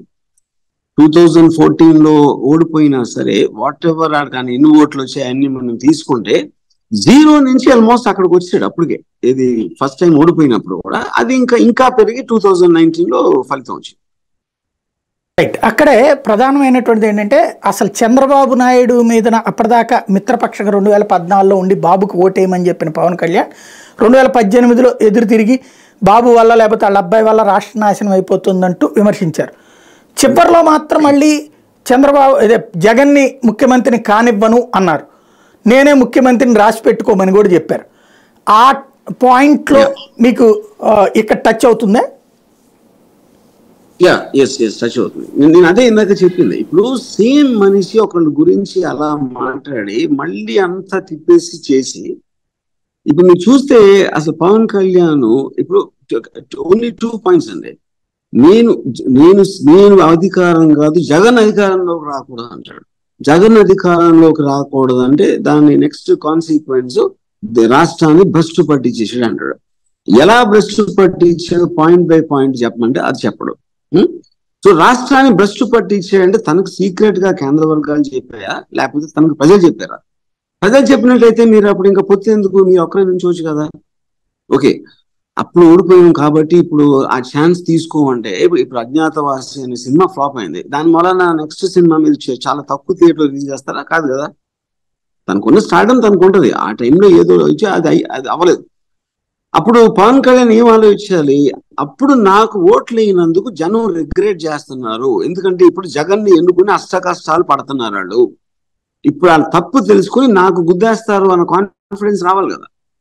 అది రానప్పుడు మీ అందరం కలిసి జాగ్రత్తగా చేస్తేనే ఛాన్స్ ఉంది జగన్ ని దింపటానికి అంటే, ఇంకో విధంగా మీరు ఏమంటున్నారు, జగన్ మీద వ్యతిరేకత అంత లేదు అని మీరే ఒప్పుకుంటున్నారు కదా. ఇక్కడ వ్యూహాన్ని క్లోజ్ చేసినప్పుడు శపథం స్టార్టింగ్ ఏం టచ్ మీద వెళ్తున్నారు? శపథం starting is post administration start అయిన తర్వాత. ఓకే, ఏంటది? అందులో అడ్మినిస్ట్రేటర్ గా చూపించారా లేకపోతే చూపెట్టలేదు? నేను బేసిక్ లా ఇందాక నేను చాలాసార్లు చెప్పాను, నేను క్యారెక్టర్ స్టడీ చేస్తాను. It is not about the details of administration. Vyuham not Shapatham, they are not documentaries and giving information. Character study. ఎట్లా ఉంది తన క్యారెక్టర్? సీఎం అయ్యాక ఒక ఏకఛత్రాధిపత్యం వహించాలా, అందరి మీద ఆధిపత్యం వహించాలి అనేటువంటి యాటిట్యూడ్ కనిపిస్తుందా మీకు? అబ్సల్యూట్ గా నాకు అనిపిస్తుంది. అదేంటి, దీంట్లో ఒకటి నేను ఆయన్ని కలిసిన రీసెర్చ్ టైంలో నేను కలిసిన ఒక 3-4 సార్లు అవ్వచ్చు. ఆయన బాగా దగ్గర ఉన్న ఆయన ఇన్నర్ సర్కిల్ కోటరీతో మాట్లాడవచ్చు. అంతకు ముందు చాలా పర్సనల్ గా పరిచయం ఉన్న మనుషులు ఉండొచ్చు. నేను ఎవరిని మాట్లాడినా ఈ యాంగిల్ మీరు ఏదైతే చెప్పారో అబ్సల్యూట్ గా అది లేదు. ఎందుకంటే ఇప్పుడు మీరు మహారాజు అనేవాడు ఒక థ్రోన్ మీద కూర్చుంటాడు. కూర్చుని ఇది అది అని ఆర్డర్స్ ఇస్తూ ఉంటాడు. అతను ఎంజాయ్ చేయొచ్చు ఆ పొజిషన్. మీరు ఇక్కడ తను తీసుకుని తను ఇనిషియేట్ చేసుకునే స్కూల్స్ కానీ ఎడ్యుకేషన్ సిస్టమ్ లో తను చేసిన రిఫార్మ్స్ కానీ ఏదైనా సరే continuously is only thinking about what best to do for the people. అన్నిటికన్నా ఎక్కువ నేను స్ట్రాంగ్ గా నమ్మేది ఏంటంటే, ఓదార్పు యాత్ర టైంలో he had change of heart అనేది నా స్ట్రాంగ్ నమ్మకం. ఎందుకంటే ఓదార్పు యాత్ర ఇందాక నేను చెప్పినట్టు అప్పుడు ఎప్పుడు జరగలేదు. ఓదార్పు యాత్రలో పీపుల్ ఇచ్చిన తనకి చూసి నా మిగతా లైఫ్ అంతా నీ వీళ్ళ కోసమే కష్టపడాలి, అదొక్కటే నా ధ్యేయం అని జగన్ 100% ఫిక్స్ అయిపోయాడని నేను గాఢంగా నమ్ముతున్నాను. అదే థాట్ ప్రాసెస్ నుంచి వస్తుంది. సో దాంట్లో మీరు టైం స్పెండ్ చేస్తున్నప్పుడు మీకు కొంతమందికి మాట్లాడటం కానీ, కొంతమంది వినటానికి కానీ, లేకపోతే మీకు ఒక లిమిటేషన్ ఆఫ్ టైం ఉంటుంది, లిమిటేషన్ ఆఫ్ ఎనర్జీ ఉంటుంది, లిమిటేషన్ ఆఫ్ మెంటల్ ఎఫర్ట్ ఉంటుంది. ఆబ్వియస్లీ కొంతమంది శత్రువులు తయారవుతారు, నాకు ఇంపార్టెన్స్ ఇవ్వట్లేదని. ఎవరికి ఇవ్వట్లేదో వాళ్ళు వెళ్ళి ఇలాంటి ప్రచారం చేస్తూ ఉంటారు. రైట్. అంటే తన ఇప్పటికి కూడా మామూలుగా సరే జగన్ని అభిమానించే వాళ్ళ ఆస్పెక్ట్ ఒకటి, వ్యతిరేకించే వాళ్ళ ఆస్పెక్ట్ ఒకటి, కానీ తటస్థులకి జగన్ ఏంటో తెలియదు, యువతలు ఉన్నదే ఎస్టాబ్లిష్ అవుతూ ఉంటుంది. వాళ్ళకి ఈ పవన్ కళ్యాణ్ చెప్తున్నారు, చంద్రబాబు చెప్తున్నారు, వీళ్ళిద్దరు చెప్తున్న దాన్ని బట్టి చూస్తే జగన్ కనీసం ఎదురుగుండా కూర్చొనివాడు, 2 ముక్కలతో మొహమాటం లేకుండా తిట్టేసేసి పంపించేస్తాడు. అట్లాగే తను ఏదనుకుంటే అది జరగాలంటాడు, అవసరమైతే చట్టాలు మార్చేయమంటాడు, చట్టాలని పక్కన పెట్టేయమంటాడు, ఎవరైనా చిరాకు తెప్పిస్తే వాళ్ళ అంతు చూస్తాడు అన్నటువంటిది ఒకటి ఎస్టాబ్లిష్ అయింది. ఇది మీకు ఏమనిపిస్తుంది? సినిమాలో ఆ రూట్ కూడా ఏమైనా ప్రొజెక్ట్ చేశారు? ఇప్పుడు ఎస్టాబ్లిష్ అనేది ఎవిడెన్స్ గా ఎస్టాబ్లిష్మెంటా, ఎలిగేషన్ గా ఎస్టాబ్లిష్మెంటా అనేది పాయింట్. ఇప్పుడు ఎవరినన్నా తిట్టాడు అని ఒకవేళ రఘురామకృష్ణరాజు రోజు చెప్తుంటాడు, అది చెప్తాను. ఎందుకు తిట్టాడు అన్నది కూడా చెప్పాలి కదా, తెలియాలి కదా. తెలియకపోతే మీరు వన్ సైడ్ విన్నప్పుడు ఇప్పుడు అన్ని ఎక్స్ప్లెనేషన్ ఇస్తా ఉంటే ఆయన సీఎం గా ఆయన పనులు ఏం చేస్తాడు? He might not care about. ఇప్పుడు నేను after all I'm just normal film director. నా గురించి 100 ఎలిగేషన్స్ ఉంటాయి. ఇప్పుడు సీఎం గా అంత పెద్ద పొజిషన్ లో ఉండి అన్ని పనుల్లో బిజీగా ఉండి ఎవరు ఏమంటున్నారు, ఏం చేస్తున్నారు అనే దానికి ఎక్స్ప్లెనేషన్ ఇవ్వాల్సింది ఇది లేదు. అందుకనే మళ్ళీ వచ్చేది క్యారెక్టర్ ఇంటిగ్రిటీ. క్యారెక్టర్ ఇలాంటిది అని తెలిసినప్పుడు అతను చేసి ఉంటాడా లేదా అని మీకే తెలిసిపోతుంది. నేను జగన్ గారి క్యారెక్టర్ చూపించడానికి ట్రై చేశాను. నా మాక్సిమం ఎఫర్ట్ ఈ 2 సినిమాల్లో అది అలాగే సిబిఎన్ క్యారెక్టర్, అలాగే పవన్ కళ్యాణ్ క్యారెక్టర్. అంటే చంద్రబాబు నాయుడుని జైల్లో పెట్టించడం అనేటువంటి కాన్సెప్ట్తో మీరు ఎండ్ అవుతుంది అన్నారు. అసలు అదే జగన్లోని అహంకారం లేకపోతే జగన్లోని ప్రతీకార ధోరణికి సాక్ష్యం అనిపించలేదా? దానికి చాలా క్లియర్ కట్ ఆన్సర్ ఉంది సినిమాలో నేను చాలా స్ట్రాంగ్ గా నేను అది పెట్టాను. ఓకే. అంటే చంద్రబాబు నాయుడు లాంటి నిన్ననే పవన్ కళ్యాణ్ మాట వినుంటారు, 40 ఏళ్ల అనుభవం ఉన్నటువంటి ఒక నాయకుడు, రాష్ట్రాన్ని అద్భుతంగా పరిపాలించిన నాయకుడు, భవిష్యత్తు తరాలకు కూడా అవసరమైనటువంటి నాయకుడు కాబట్టి ఆయనకు మద్దతు ఇస్తున్నాను, అట్లాంటి నాయకుడిని జైల్లో పెట్టించి వాళ్ళ ఆవిడిని తీవ్రంగా అవమానించినందుకే నేను తెలుగుదేశం పార్టీకి మద్దతు ఇవ్వాల్సి వచ్చింది అన్నటువంటిది. ఆ క్యారెక్టరైజేషన్ ఎస్టాబ్లిష్ అయింది ఇక్కడ. ఇప్పుడు ఇప్పుడు ఇప్పుడు ఇప్పుడు ఇప్పుడు పవన్ కళ్యాణ్ కూర్చుని స్కిల్ స్కామ్ లో ఏం జరిగింది అని 5 నిమిషాలు చెప్పగలిగితే నేను నా పేరు మార్చుకుంటాను. పాయింట్ 1. అది మొత్తం ఎక్కడ స్టార్ట్ అయింది అని నోరు నొప్పేటట్టు అరిసి మొత్తం ఇన్స్టిట్యూట్స్ అంటే ఇప్పుడు పవన్ కళ్యాణ్ ప్రకారం మొత్తం system it self is correct అనేది అని చెప్పినప్పుడు ఇంకా దేశం ఎందుకు వాళ్ళ కోసం అది మారుస్తాడు ఆయన వచ్చి ఆ సిస్టమ్ జడ్జిలకి వెళ్ళి చెప్తాడా ఏం తీర్పులు ఇవ్వాలని, ఇన్వెస్టిగేషన్ ఏజెన్సీస్ నడిపిస్తాడా? అది ఎలా జరుగుతుంది అసలు? అది ఎవెన్చువల్లీ వాళ్ళు ఇచ్చిన ప్రూఫ్ క్లియర్ కట్ గా వాళ్ళు ఇన్వెస్టిగేట్ చేసింది అంతా చేసి రికార్డ్స్ చూపించి కోర్ట్స్ ఇన్ని యాక్సెప్ట్ చేసిన దాన్ని ఈయన కూర్చుని అక్రమంగా కేసు పెట్టి జైల్లో పెట్టి ఇచ్చాడు అంటే ఇంకా అసలు కంట్రీ సిస్టమ్ కి ఇంకా మీనింగ్ ఏంటి అసలు? ఇక్కడ పవన్ కళ్యాణ్ క్యారెక్టర్ దీంట్లో ఉంటుందా? జస్ట్ అంటే తన హీరోగా చేశారా, విలన్ గా చేశారా, కమెడియన్ చేశారా? First of all hero villain comedian అనేది they are commercial cinema labels అండి. నిజం లైఫ్ లో క్యారెక్టర్స్ ఉంటాయి. ఆ క్యారెక్టర్స్ ని వాళ్ళని విపరీతంగా స్టడీ చేసి నేను వాళ్ళని అంటే మీరు బయట చూసిన దానికి సినిమాలో చూసిన దానికి మీకు డిఫరెన్స్ తెలియనంత అంత సీమ్లెస్ గా చేశాను. రైట్. శపథం క్లోజ్ అయితే బాబు జైలుతో క్లోజ్ అవుతుంది అంతే కదా? Correct correct. ఓకే, ఇది ఇక పార్ట్ ఇది పక్కన పెడితే అంటే ఈ సినిమాకి సంబంధించిన అంశం పక్కన పెడితే నిన్న పవన్ కళ్యాణ్ గారి ఉపన్యాసం వింటే గనక రాష్ట్ర ఏది ఒక 24 స్థానాలు అంటే వామన అవతారంతో తొక్కి పడేసేటటువంటి రాజకీయం చేయబోతున్నాను, ప్లస్ అసలు నాకు బూత్ స్థాయిలో ఎవరున్నారు, నన్ను ఎలా ప్రశ్నిస్తారు మీరు, ముందు నన్ను గెలిపించుంటే కనీసం 10 స్థానాలతో మీరు గెలిపించుంటే కదా నేను ఇవాళ అడగడానికి ఎక్కువ అందుకని అడగలేకపోతున్నాను, అసలు నన్ను ప్రశ్నించే హక్కు మీకు ఎవరిచ్చారు, నేను ఎంతో త్యాగాలు చేశాను, సినిమాల్లో వదులుకున్నాను, జీవితాన్ని వదులుకున్నాను, నేను సంపాదించుకున్న తీసుకొచ్చి మీకు అందరికి ఖర్చు పెట్టాను, అట్లాంటి నన్ను ప్రశ్నించే అధికారం మీకు ఎక్కడదని ప్రశ్నిస్తున్నారు. దాన్ని ఎలా అర్థం చేసుకుంటారు మీరు? ఇప్పుడు నా పాయింట్ అండి, ఇది ఎంత స్టూపిడ్ అంటే ఇప్పుడు సినిమా రిలీజ్ చేశారు, అది ఫ్లాప్ అయింది. ఫ్లాప్ అయితే మీరు వచ్చిన సినిమా చూడలేదు కాబట్టి నేను నెక్స్ట్ సినిమా బాగా తీయటానికి నా దగ్గర పవర్ లేదు అన్నట్టు ఉంది నాకు. అది బేసిక్గా మీరు ఫైనల్ గా పీపుల్ ని కన్విన్స్ చేయాల్సిన అవసరం మీది, ఆ బాధ్యత మీది, మీకు ఓటు వేయటానికి. మీరు అక్కడ ఫెయిల్ అయ్యి నన్ను గెలిపించలేదు అని చిన్నపిల్లలాగా కంప్లైంట్ చేస్తా ఉంటే అంతకన్నా స్టూపిడిటీ ఉంటుందా ఒక రాజకీయ నాయకుడికి?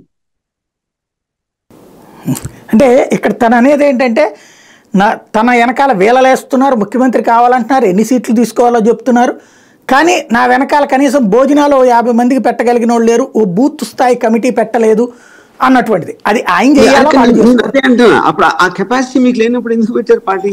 అదే కదా పాయింట్. మీరు ఏదన్నా ఒకటి తీసుకుంటే చేద్దామని మీ దగ్గర కెపాసిటీ ఉందా, ఆ రిసోర్సెస్ ఉన్నాయా అనేది మీరు ఆలోచించకుండా పెట్టి 10 years రాజకీయాల్లో ఉండి ఇప్పుడు కూడా మీరు అదే మాట్లాడితే ఇంకంతకన్నా అసలు ఐ మీన్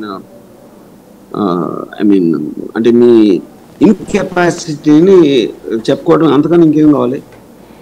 అంటే ప్రశ్నించడానికి పార్టీ పెట్టానంటూ ఉన్నారు, మొదట్లో చెప్పుకొచ్చింది పవన్ కళ్యాణ్. అది కరెక్ట్ అండి, 25 ఏళ్ల పాటు ప్రశ్నిద్దామని. ఏం ప్రశ్నించారంటున్నా? ఇవి ప్రశ్నించడం అంటే అన్నో తీసుకునే నాకు కేంద్ర వర్గాలు ఇది చెప్పిన ఎంతమంది అమ్మాయిలు మిస్ అయిపోయారు, లేకపోతే Darampudi Chandrasekhar Reddy motorcycle gang నడుపుతున్నారు, ఎలా నడుపుతున్నారు, ఇదా ప్రశ్నలు అంటే ఎవరు చెప్తున్నాడు అసలు ఆయనకి ఇవన్నీ? అప్పుడు ఎవరో చెవిలో చెప్తే ఈయన స్టేజ్ మీద ఎక్కేసి మైక్ లో చెప్పేస్తా ఉంటే ఇంకా వ్యవస్థలు ఎందుకు అసలు? అది ఇంకా మీనింగ్ ఏంటి దానికి? ప్రశ్నించడానికి ఇప్పుడు జగన్ భ్రష్టు పట్టించాడు, ఎందుకు పట్టించాడు అని చెప్పమనండి. ఇంతవరకు నేనైతే ఇలా క్లియర్ కట్ గా గట్టిగా అరవకుండా ఇది పాయింట్, ఇది పాయింట్, ఇది పాయింట్, ఇది ఎందుకు కాదు అది చెప్పకుండా అది ప్రశ్నించడం అంటే అది అరవటం ప్రశ్నించడం కాదు కదా.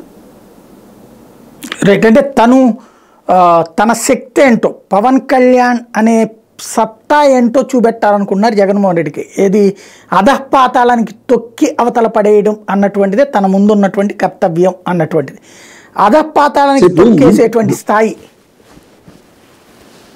సరే, ఇప్పుడు లాస్ట్ ఎలక్షన్ లో ఒకటి, మొన్న ఇక్కడ తెలంగాణలో ఎలక్షన్ లో ఎవరు అధపడానికి తొక్కేయబడ్డారో తనకి తెలుసు కదా. ముందు తన్ని అధాపతాలలోకి తొక్కేయకుండా చూసుకోవటానికి తన దగ్గర ఉన్న బలం సరిపోదు. ఇంక వేరే వాళ్ళని తొక్కి చేయటం అనేది అవుట్ ఆఫ్ క్వశ్చన్. అసలు ఎందుకని ఒక పవన్ కళ్యాణ్ క్యారెక్టర్ని కూడా మీరు అసెస్ చేస్తున్నారు కదా, చంద్రబాబు నాయుడుకి అంటే అంతగా అభిమానం చూపెట్టడానికి, జగన్ అంటే అంత ద్వేషం చూపెట్టడానికి వెనకాల ఏదన్నా అనిపిస్తోంది మీకు? I don't believe Pawan Kalyan కి జగన్ అంటే ద్వేషం ఉంది అని నేను అనుకోవట్లేదండి. అదేంటంటే ఒక సినిమాటిక్ గా తను హీరోగా ఎదగాలంటే తను ఒక విలన్ ని క్రియేట్ చేసుకోవాలి. అది జగన్ ఎన్నుకున్నాడు కళ్యాణ్. అంతకు మించి హీరో సినిమాలో విలన్ ఏదో రఫ్ గా ఇలా చేసాడు అందుకని విలన్ అని చెప్తారు. ఆ డీటెయిల్స్ కి ఇప్పుడు వెళ్ళదు సినిమా. సేమ్ థింగ్ తను చేస్తున్నాడు ఇక్కడ ఈ కాంటెక్స్ట్ లో. అందుకని మీకు ఎప్పుడు డీటెయిల్స్కి వెళ్ళడు. కేవలం విలన్ అని interval dialogue, pre climax dialogue చెప్పినట్టు తప్పిస్తే సినిమాలో కూడా చూడండి ఎప్పుడు మీకు డీటెయిల్స్ ఎవరు జస్ట్ ఒక ఎమోషనల్ అండ్ రెటారిక్ ఉండదు. అది చంద్రబాబుని విలన్ గా చూపెట్టచ్చుగా. ఇది అప్పుడు చంద్రబాబు అంటే ఇప్పుడు అక్కడ కన్ఫ్యూజన్. మీరు ఫస్ట్ లో స్టార్ట్ అయినప్పుడు మీరు ఎవరిని ఎన్నుకున్నారు అనేది ఒక పాయింట్. ప్రజారాజ్యం టైంలో ఆయన ఎవరిని కూడా ఒక టార్గెటెడ్ గా ఇప్పుడు ఆయన చేయలే. ఇది వచ్చే టైంకి మీకు ఒక విలన్ కావాలి. ఆ టైంలో విలన్ ఫర్ సమ్ రీజన్ తను ఫిక్స్ చేసుకుంటాడు. అప్పుడు తనకున్న సలహాదారులు బట్టి అప్పుడున్న ఆ రోజు తన డెసిషన్ తీసుకున్నప్పుడు ఉన్న పరిస్థితులు మలానా అది కూడా మీరు చాలా సార్లు చూసారు మార్చుకోవడానికి. చంద్రబాబు నాయుడు మళ్ళీ 2018లో తిట్టడం కానీ ఇలాంటివన్నీ.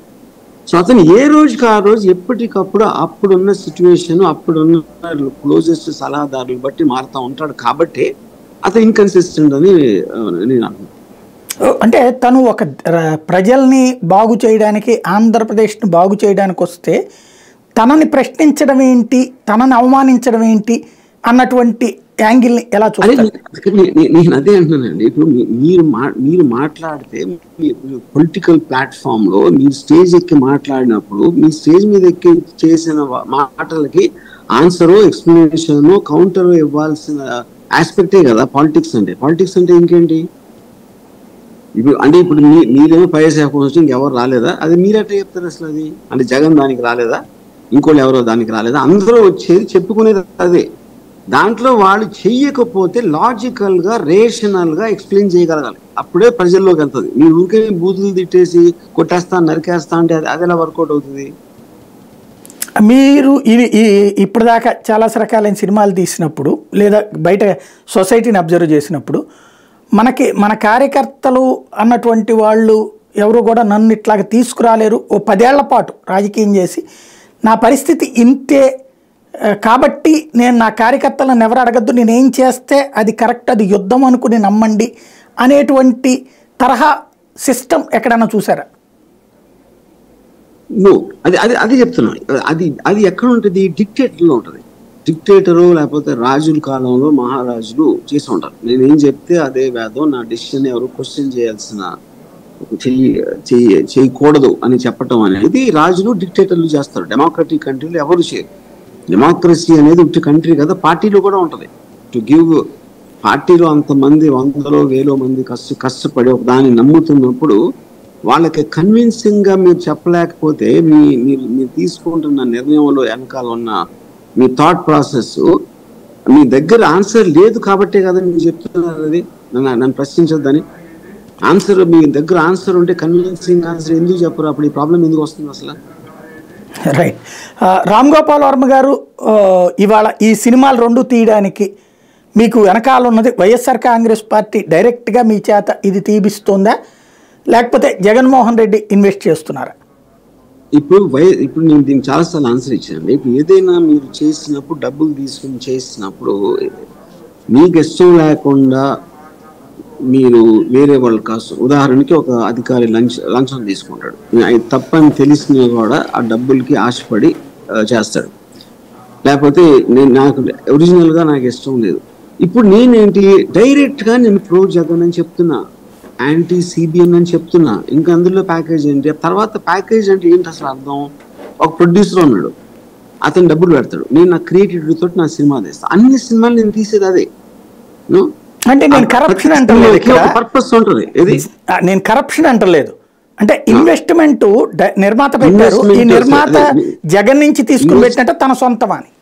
అబ్సల్యూట్ గా జగన్ గారు కానీ వైసీపీ పార్టీకి ఏమాత్రం సంబంధం లేదు. దాసరి కిరణ్ ప్రొడ్యూసర్. నాకు దాసరి కిరణ్ తోటి నియర్లీ 7-8 years పరిచయం ఉంది. అంతకుముందు వంగవీటి సినిమా కూడా మేమే తీసాం. Okay okay. ఈ సినిమాలకు ప్రాఫిట్ వస్తుంది అసలు? ప్రాఫిట్ అనేది జనాలు చూడటం, అది ఎంతమంది చూస్తారు, ఎంతలో తీసాం అనే దానికి లింక్ అయి ఉంటుంది. సో అది ఆబ్వియస్లీ ఎవరు సినిమా తీసినా, నేను కాదు, సంవత్సరానికి వచ్చే 150 సినిమాలు అందరూ కూడా ప్రాఫిట్ వస్తుంది అనుకునే తీస్తారు. వస్తుందా రాదా అనేది మనకి రిలీజ్ అయిన తర్వాత తెలుస్తుంది. గతంలో తీసిన సినిమాలకు ప్రాఫిట్ వచ్చిన ఇట్లాంటి వంగవీటికి వీటికి ఓకే సక్సెస్ అయితే బ్రేక్ ఈవెన్ వచ్చినాయి. బ్రేక్ ఈవెన్ సక్సెస్ క్వశ్చన్ కాదండి. ఇప్పుడు ప్రాఫిట్ అనేది ఎప్పుడు ఎంతలో తీసాం అనే దాని మీద డిపెండ్ అవుతుంది. ఒకటి, ఎంతలో తీసాం, ఎంత వచ్చింది, ఎంత కొన్నారు, ఎంత వచ్చింది పోయింది, లేదా క్రిటిక్స్ ఏమన్నారు, ఇండిపెండెంట్ గా ఒక వ్యూవర్ ఏమనుకున్నాడు, రకరకాల కొలమానాలు ఉంటాయి. వేరే సినిమాతో కంపేర్ చేస్తే ఎంత వచ్చింది. కానీ ఫైనల్ గా ఏంటి, ఎంతలో తీసాం, ఎంత వచ్చింది అనేది కమర్షియల్ ఆస్పెక్ట్ లో ఇది ఒక్కటే ఉంటుంది. మిగతా అన్ని కూడా ఊరికే మాట్లాడుకోవడానికి. అది కమర్షియల్ గా సక్సెస్ అవుతున్నాయా? అది చెప్పింది కదా, లేకపోతే మళ్ళీ ఎందుకు తీస్తాం. ఓకే. ఇక్కడ మీరు ఇంతకుముందు పరిటాల వాళ్ళకి సంబంధించి రక్త చరిత్ర తీసినప్పుడు, లేకపోతే వంగవీటి తీసినప్పుడు వాళ్ళ కుటుంబాలని టచ్ చేశారు, మాట్లాడారు. అప్పుడు వాళ్ళు ముందు కొన్ని వార్నింగ్లు ఇచ్చారు, ఏదన్నా తేడా వస్తే కనుక మేము దీని మీద సినిమాలు ఆపుతాము ఇట్లాంటిది. కానీ వాళ్ళు ఏమీ ఆపినట్టుగా అనిపించలేదు. దీన్ని మాత్రం ఆపడానికి స్వయంగా చంద్రబాబు గారు అబ్బాయి లోకేషే కేసులు వేయటం, అక్కడ చాలా ప్రయత్నాలు చేశారు. ఆ వ్యూహం వలన ఇన్ని రోజులు లేట్ అవ్వడం వల్ల మీకు ఏమైనా నష్టం జరిగింది? దాన్ని మీరు ఎలా అర్థం చేసుకుంటారు? అంటే లోకేష్ అంత సీరియస్ గా బేసిక్ గా ఇప్పుడు ఒక పాయింట్ ఏంటండి, ఇక్కడ చాలా అర్థం చేసుకోవాల్సిన పాయింట్, సినిమా అనేది ఒక మీడియం. ఇప్పుడు జర్నలిస్ట్ సాయి గారు ఒక అభిప్రాయం చెప్తారు జరుగుతున్న రాజకీయాల మీద. ఆయనకున్న సోర్సెస్ ఆఫ్ నాలెడ్జ్ లో కొన్ని స్పెక్యులేట్ చేయొచ్చు, కొన్ని ఊహించవచ్చు, కొన్ని జరిగినవి ఎక్స్ప్లెయిన్ చేయడానికి ట్రై చేయొచ్చు. మీరు మీ ఇంట్లో మీ వైఫ్ తోనో, లేకపోతే మీ ఫ్రెండ్ తో చెప్పొచ్చు, లేకపోతే యూట్యూబ్ లో వీడియో పెట్టచ్చు, లేకపోతే ఏదో డిబేట్ లో ఉండొచ్చు, ఎక్కడన్నా రాయొచ్చు, ఇంకోళ్ళు ఎవరు సినిమా తీస్తారు. అన్ని కూడా మాధ్యమాలు, ఒక communication of what you are believing. అప్పుడు ఆర్టికల్ 19 లో film maker has a fundamental right. జరుగుతున్న రాజకీయ పరిస్థితులు కానీ, రాజకీయ పొలిటికల్ లీడర్స్, సెలబ్రిటీస్ మీద అతని పర్స్పెక్టివ్ లో సినిమా తీయటానికి హక్కు ఉంది. That is protected under article 19. రెండో పాయింట్ ఏంటంటే, ఇప్పుడు పవన్ కళ్యాణ్ కానీ, లోకేష్ కానీ వాళ్ళు ఏం చేస్తారు, జగన్ సైకో, బాబాని చంపేశాడు, లేకపోతే దొంగ, లేకపోతే ఇది అని అంటున్నారు కదా. అది రియల్ లైఫ్ లో రియల్ దాంట్లో. నేను ఇక్కడ సినిమాటిక్ ఇంటర్ప్రిటేషన్ లో నా పాయింట్ ఆఫ్ వ్యూ చెప్తున్నా. అక్కడేమో డైరెక్ట్ గా కన్సర్న్ పర్సన్ చెప్తున్నాడు. అలాంటప్పుడు మీకేం హక్కు ఉంది దీన్ని ఆపడానికి, ట్రై చేయడానికి? ఎందుకు ఆపుతున్నాడు? అది ఎందుకు ఆపుతున్నాడంటే, ఈ సినిమాలో వాళ్ళ గురించిన నిజాలు కొన్ని కన్విన్సింగ్ గా నేను చెప్పగలుగుతానేమో అనే భయంతో ఆపుతున్నారు. లేకపోతే ఎందుకు కేర్ చేస్తారు దీన్ని ఆపటానికి? ఎందుకంటే కాదు, మొత్తం మీకు యాంటీ విశ్లేషకుల, న్యూస్ పేపర్లు, అందరూ, సోషల్ మీడియా అందరూ కూడా ఎగెన్స్ట్ గా మాడతారు. వీళ్ళ మీద వాళ్ళు, వాళ్ళ మీద వీళ్ళు. అలాంటప్పుడు ఒక సినిమా చేంజ్ చేస్తుంది మధ్యలో. సినిమాలు చూపించే విధంలో కన్విన్సింగ్ గా ఉండటానికి ఛాన్స్ ఉందేమో అనే ఫియర్ తోటి ఆ అటెంప్ట్ చేశారు. అది నాకు చాలా ప్లస్ అయింది. ఎందుకంటే ఇది ఒక డిసెంబర్లోనే వచ్చేసి ఈ పార్టీకి మర్చిపోయారు అందరూ. ఎలాంటి న్యూస్ అయినా ఇవాళ ఉన్న అటెన్షన్ స్పాన్ కి 1-10 రోజులు కానీ ఎవరికి ఏది గుర్తుంది. దాన్ని లాగి ఇప్పుడు జస్ట్ ఎలక్షన్ ముందుకు తీసుకురావటం అనేది మాకు చాలా పెద్ద ప్లస్ అయిందని నేను నమ్ముతున్నాను. రైట్. ఇక్కడ లోకేష్ ఉన్న ఒక ప్రాబ్లం, నాకు అనిపించినటువంటి ప్రాబ్లం ఏంటంటే, మీ సినిమాల్లో లోకేష్ని చాలా చులకనగా, చాలా అసమర్థుడిగా చూపించేటటువంటి, ఏదో తిండిపోతుగా చూపించే ప్రయత్నం చేస్తుంటారు, క్యారెక్టర్ అసాసినేట్ చేస్తూ ఉంటారు. అది తనని ఇండివిజువల్గా కూడా దెబ్బతీస్తుందని ఆపొండడానికి నొచ్చు కదా. అంటే మీకున్నటువంటి అధికారాన్ని అతన్ని డిగ్రేడ్ చేయొచ్చా? నేను అదే అన్నాను, మీరే చేస్తున్నారు కదా, జగన్ డిగ్రేడ్ చేయట్లేదా? అసలు ఎవిడెన్స్ లేకుండా బాబాయిని చంపాడు, అది చేసాడు, ఇది మీరు చేయట్లేదా? మీరు పొద్దున్న లేచి నోరు ఎప్పితేనే మీరు డిగ్రేడ్ చేస్తారు పోలీస్ వ్యవస్థని, కోర్ట్స్ ని, లేకపోతే మన పొజిషన్ లో ఉన్న లీడర్స్ ని. మీరు చేసేదే పొద్దున్న లెగిస్తే డిగ్రేడ్ చేయడం అందరినీ. నారా లోకేష్ ఇంకేం చేస్తాడు చెప్పండి నాకు? అసలు పొద్దున్న లెగిసి అప్పుడు అలాంటి దాంట్లో ఒక కార్టూన్ రావచ్చు, ఎవరో ఒక సోషల్ మీడియాలో ఒక ట్రోలింగ్ పెట్టచ్చు, ఒక ట్వీట్ పెట్టచ్చు. మొత్తం ఫ్రీ ఫ్లో ఆఫ్ ఐడియాస్ అనేది ఎవరి ఒపీనియన్ వాళ్ళు వాళ్ళ పద్ధతిలో చెప్పటానికి అన్నది డెమోక్రసీలో ఫ్రీడమ్ ఆఫ్ ఎక్స్ప్రెషన్ ఉంటుంది. రైట్. మీ దృష్టిలో భవిష్యత్తులో చంద్రబాబుకి వారసుడిగా, అంటే ఎప్పుడు కూడా ఒకే వ్యక్తి శాశ్వతంగా ఉండరు, అది ఇందిరాగాంధీ అయినా లేకపోతే మోడీ అయినా లేకపోతే మమతా బెనర్జీ అయినా ఎన్టీ రామారావు అయినా, అట్లాగా చూసుకున్నప్పుడు జగన్ శాశ్వతంగా ఏమి ఇక్కడ ఉండరు ముఖ్యమంత్రిగా. అట్లాంటప్పుడు తెలుగుదేశం వైపు లేదా జగన్కి అపోజిషన్గా సమర్థుడైనటువంటి నాయకుడిగా భవిష్యత్ తరంలో బాబు తర్వాతన లోకేష్ కనిపిస్తున్నాడా, పవన్ కళ్యాణ్ కనిపిస్తున్నాడు? అంటే ఇప్పుడు ఇదేదో ఒక క్వశ్చన్, జగన్ గారు ఒకవేళ ఫీల్డ్ లో లేకపోతే ఎవరు అవటానికి ఫీల్డ్ ఉన్నప్పుడే ప్రత్యర్థిగా నేను అదే అంటున్నా. అది నేను ఐ కాంట్ స్పెక్యులేట్ అండి, ఎందుకంటే అది because it depends upon so many voters. ఇప్పుడు మీరు నాకు చాయిస్ లాగా ఇచ్చారు అనుకోండి, జగన్ ఇప్పుడు నేను నంబర్ 1 జగన్, దాని మధ్యలో కాంపిటీషన్ లేదని చెప్తున్నా. కానీ మీరు హైపాథెటికల్ గా క్వశ్చన్ అడిగితే వీళ్ళిద్దరిలో ఎవరు బెటరు అని అంటే 100% బెటర్ అని నేను అన్ను. కాకపోతే పవన్ కళ్యాణ్ సినిమా యాక్టర్ కాబట్టి కొంచెం చూడటానికి బాగుంటాడు, అందుకని I will prefer Pawan. Chandrababu Naidu రేపు ముఖ్యమంత్రి అయ్యిన ఇప్పుడు లోకేష్ గారు ఒక డైరీ తయారు చేసుకుని ఉన్నారు, ఎర్ర డైరీ. అందులో మీ పేరు ఫస్ట్ ఉందో సెకండ్ ఉందో తెలియదు. అలాంటప్పుడు మీరేమో మాఫియా సినిమాలో అవన్నీ కూడా తీశారు, అప్పుడు మిమ్మల్ని అట్టించి బెదిరించారు. ఇప్పుడు ఇక్కడ బెదిరించడం కాదు, రాసుంటే మిమ్మల్ని ఏదన్నా చేస్తారన్న భయం, జైలుకి వెళ్ళేటటువంటి దానికి సిద్ధంగాని లేదా ఏదన్నా చేపించుకోవడానికి సిద్ధంగానే ఉన్నారా? ఓకేనండి, ఎర్ర బుక్ కాన్సెప్ట్ ఫస్ట్ చూద్దాం. మీరు ఓకే, మామూలుగా మీకు ఎవరో చెప్పారు ఫలానా కూడా ఇలా చేస్తున్నాడు, ఫలానా కూడా ఇలా చేస్తున్నాడు అంటే వాడిని నోట్ చేసి పెట్టుకోండి, వాడి మీద ఎంక్వైరీ చేయాలి.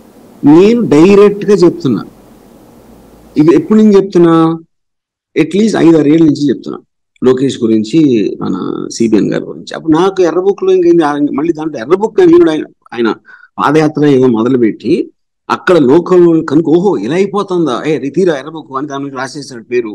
లేకపోతే అది చేసి ఎవరికి తెలియని వాళ్ళ చట్టాలు కూడా మేము పట్టుకొని మేము వచ్చాక వాళ్ళ పని పడతాం అనేది ఎర్ర బుక్ ఇంటెన్షన్ నాకు అర్థమైంది జగన్, అట్లీస్ట్ లోకేష్ మాటలు బట్టి. డైరెక్ట్ గా ఫస్ట్ నుంచి మీకు యాంటీగా మారితే మళ్ళీ దానికి ఎర్ర బుక్ లేదు, అది అందరు పబ్లిక్ నాలెడ్జే కదా. అది ఒకటి. రెండోది, ఏం చేస్తారు ఎర్ర బుక్ లో రాసుకుని, ఒకవేళ అధికారంలోకి వచ్చిన తర్వాత వాళ్ళని ఏంటి బట్టలిప్పి కూడా తీసి కొడతారా? అప్పుడు అధికారంలో ఉంటే చేయగలిగితే ఇప్పుడు జగన్ కూడా చేయొచ్చు కదా మిమ్మల్ని, లోకేష్ ని చంద్రబాబు నాయుడు జగన్ చేయలేరా? అధికారంలో ఉన్నంత మాత్రాన అలాంటివి చేసేయచ్చు అంటే ఇది ఊరికి నేను చెప్పాను కదా డైలాగ్స్. అంటే జనాలకి ఇప్పుడు ఇక్కడ ఒక ట్రాజడీ ఏంటంటే, మీరు ఎలిగేషన్ చేయటం అనేది ఒక్క లైన్ లో చెప్పవచ్చు, వివరణ ఇవ్వాలంటే చాలా లైన్స్ కావాలి, ఎవరికి ఓపిక ఉండదు. ఎందుకంటే వివరణ అనేది ఇన్ఫర్మేషన్ అవుతుంది, ఎలిగేషన్ అనేది ఎమోషన్ నుంచి వస్తుంది. అందుకని మీరు దొంగ అని పెద్ద, అప్పుడు నేను ఎందుకు దొంగ కాదు అని ఆయన ఎవరో కూర్చొని చెప్పాలంటే దాని పెద్ద పుస్తకం చెప్పాలి దాని గురించి ప్రూవ్ చేసుకోవడానికి, which is why investigations take such long time. అది ఫండమెంటల్. సో అప్పుడు ఎలిగేషన్ చేస్తే మీరు 10 సార్లు చేస్తే ఎవడో ఒక నమ్మేస్తాడు ఎంతో కొంతమంది అనే ఒక పొలిటికల్ టాక్టిక్ అది. సో ఎర్ర బుక్ నేను చెప్పండి, మీరే చెప్పండి, మీరు ఎంత ఎక్స్పీరియన్స్ జర్నలిస్టు, ఎర్ర బుక్ లో సపోజ్ నా పేరు ఉంది, లేకపోతే ఎవడో పేరు ఉంది సుబ్బారావు, ఏం చేస్తాడు చెప్పండి నాకు? ఒక కంప్లైంట్ ఇస్తాడు ఒక పోలీస్ స్టేషన్ లోనో లేకపోతే ఏదో ఒక some of the government institutes కి ఇది చెక్ చేయండి అంటాడు, అంతేగా చేసేది. అందుకని ఏం చేస్తాడు అప్పుడు దాన్ని తప్పుడు కేసు పెట్టించచ్చుగా. నేను అదే అన్నా, తప్పుడు కేసు అనేది ఫస్ట్ ఆఫ్ ఆల్ చాలా లూజ్ గా వాడతాం. తప్పుడు కేసు అనేది తెలియటానికి మీకు అన్ని ఇంటర్నల్ చెక్ సిస్టమ్స్ ఉన్నాయి. మీరు ఎఫ్ఐఆర్ పెట్టారా, తర్వాత ఇన్వెస్టిగేషన్ చేసి ఛార్జ్ షీట్ పెట్టారా, ఛార్జ్ షీట్ లో డిఫెన్స్ లాయర్ ఏమన్నాడు, ప్రాసిక్యూషన్ ఏమన్నాడు, జడ్జి ఏం ఫెయిల్ అయ్యాడు, ఇన్ని రకాల స్టేజెస్ దాటితేనే ఆ ఆరోపణ అన్నది నిజం అవుతుంది. మీరు అవన్నీ బైపాస్ చేసి మీరు ముందే ఆడు దొంగ ఇదేదని చెప్పేసి దాని తర్వాత అది ఏమి రాకపోతే ఏం చేస్తారు మీరు దాని తర్వాత? అంటే అప్పుడు మీరేంటి స్కిల్ స్కామ్ లో చంద్రబాబుని అరెస్ట్ చేయడం అనేది తప్పుడు కేసు అంటే అసలు టోటల్ ఇండియన్ సిస్టమ్ కొలాప్స్ అయినట్టే కదా. మీరు కోర్ట్స్ ని అన్నింటినీ కూడా మేనేజ్ చేయగలిగితే అప్పుడు ఇంకా వాటి గురించి అసలు మాట్లాడటం కూడా ఎందుకు? అప్పుడు మీరు బయటకు వచ్చి కొట్టుకోవాలి, ఇది ఆది మానవులాగా. అది జరుగుతుంది ఫైనల్. రైట్. ఇవాళ ఈ సినిమా ప్రారంభమయ్యాక మీకు ఆపమని ఒత్తిళ్లు కానీ లేదా బెదిరింపు కాల్స్ కానీ వచ్చినాయి? నాకు డైరెక్ట్ గా ఎవరు ఫోన్ చేయలేదండి. కాకపోతే ఇప్పుడు ట్రోల్స్ ఇట్లు అట్లో ఎవరో ఒకరు అలా అన్నారంట, ఇలా చేస్తారంట అని ఏదో అంటే హియర్ సే థింగ్స్ వచ్చి అంటే నన్ను డైరెక్ట్ గా నన్ను థ్రెట్ చేసింది నాకు ఎప్పుడు జరగలేదు, నా లైఫ్ లో ఎప్పుడు జరగలేదు. ఈవెన్ పవన్ వైపు నుంచి కానీ ఫిల్మ్ ఇండస్ట్రీ నుంచి కానీ ఎందుకు పవన్ మీద మీరు నెగిటివ్ తగ్గించుకోండి, ఆగండి, వాళ్ళతో జాగ్రత్తగా ఉండాలని ఏమీ చెప్పలేదా? ఓకే. ఫైనల్గా ఒక్కటి చెప్పండి, రామ్ గోపాల్ వర్మ సినిమాల ద్వారా రాజకీయాన్ని శాసించాలనుకుంటున్నారా, రాజకీయాన్ని జనాలకి ఎక్స్ప్లెయిన్ చేయాలనుకుంటున్నారా? నాకు బేసిక్ గా ప్రజాసేవ చేసే ఉద్దేశం నాకు లేదండి. ఏదో నేను ఒక మంచి పని కోసం నేను ఏది చేయను. ఫస్ట్ ఆఫ్ ఆల్ నాకు మంచి చెడు అనే డెఫినేషన్ మీద నాకు చాలా డిఫరెంట్ అండర్స్టాండింగ్ ఉంది. నేను ఒక ఫిల్మ్ మేకర్ గా సినిమా అనేది ఒక మీడియం, ఇందాక చెప్పినట్టు నేను దాంట్లో నుంచి కమ్యూనికేట్ చేస్తాను. ఒక్కొక్కసారి ఫిక్షనల్ ఫిల్మ్ చేయొచ్చు, రియలిస్టిక్ ఫిల్మ్ చేయొచ్చు, లేకపోతే ఒక క్యారెక్టర్ నాకు అర్థమైన విధంగా ఆ క్యారెక్టర్ ని పోర్ట్రే చేయడానికి కావచ్చు. ఇలా వేరే వేరే సినిమాలకి వేరే వేరే ఉద్దేశాలు ఉంటాయి. ఇందులో ప్రస్తుతం ఉన్న రాజకీయ దాంట్లో వైఎస్ఆర్ గారు పోయిన తర్వాత ఏర్పడిన పరిస్థితుల్లోంచి ఎవరెవరు ఎలాంటి వ్యూహాలు పన్నారు ఆ వాక్యూమ్ ని ఫిల్ చేయడానికి, అలాంటి దాంట్లోంచి ఏ వ్యక్తులు ఎలాంటి వాళ్ళు వాళ్ళ మధ్యన జరిగిన ఉన్న కాన్ఫ్లిక్ట్ అనేది నాకు ఒక సబ్జెక్ట్ మ్యాటర్ గా చాలా ఇంట్రెస్టింగ్ గా అనిపించి ఈ 2 సినిమాలు తీశాను. థ్యాంక్ యూ వెరీ మచ్ అండి వర్మ గారు. మీ సినిమాల సక్సెస్ ఎలా ఉంటుంది అన్నటువంటిది ప్రజలందరూ ఆసక్తిగా చూస్తున్నారు. అట్లాగే భవిష్యత్తులో కూడా మరిన్ని అలాంటి సంచలనాల సినిమాలు తీయాలని కూడా కోరుకుంటున్నాం. థ్యాంక్ యూ వెరీ మచ్ అండి. ఇది రామ్ గోపాల్ వర్మ మనసులోని మాట. ఒక పక్కన వ్యూహం, మరో పక్కన శపథం జనం ముందుకు రాబోతున్నాయి. సాధారణంగా రాజకీయ సెటైర్లు వేయడం అంటే ఆషామాషి కాదు, ధైర్యం కావాలి, తెగింపు కావాలి. అయితే చాలా క్యాజువల్గానే చేశానంటున్నారు. అదే సందర్భంలో తను చేసిందే నమ్మమంటలేదు, తనకి సంబంధించినటువంటి వ్యూ పాయింట్లో చూపెడుతున్నాను అన్నటువంటిదే రామ్ గోపాల్ వర్మ చెప్తున్న అంశం.